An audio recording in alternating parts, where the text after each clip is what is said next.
In this video, we're going to concentrate on scope with pass by reference. So, like the pass by value, we have set up code. Instead, we're passing by reference this time. We want to know the values of x at each of the exclamation points, so we have a space to record those. And the first thing we do when we're doing code traversal is write down a space where we want to keep track of our values. Now that we have functions, we need to specify which function it belongs to. So we start in main. We declare our variables. On the first line, x, 1, and q, which doesn't get a value initially. So when we go, the first exclamation point we hit is right there. What's the value of x?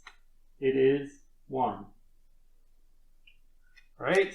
Now we hit our first line where we call our function. So we say f1 of x.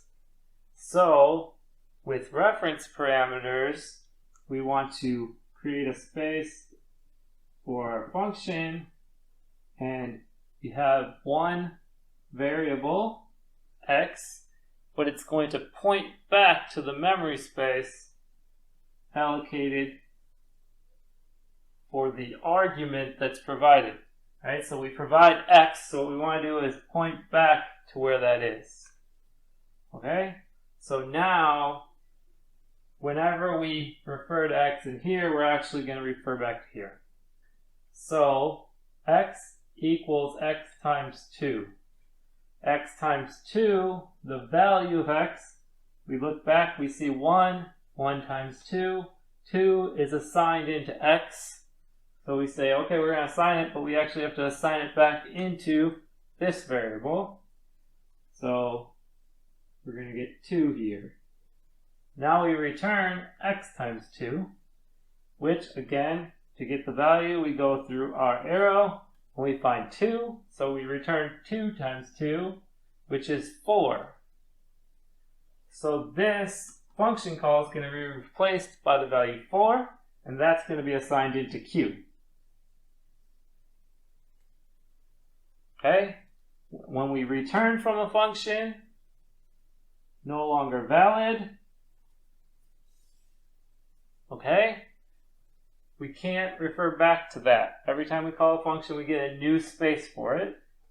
We hit an exclamation point. What's our value of x? 2.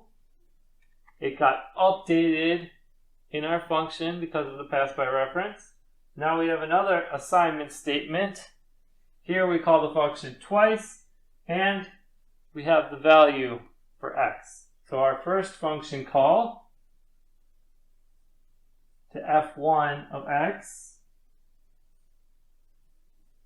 we have one variable. It's a reference to the argument. The argument is the variable x. So we point back to x in main because that's what's provided. Then we go through our code again. We say x equals x times 2. When we follow this to get x's value, we get 2. 2 times 2 is 4. We want to assign 4 in here. Okay?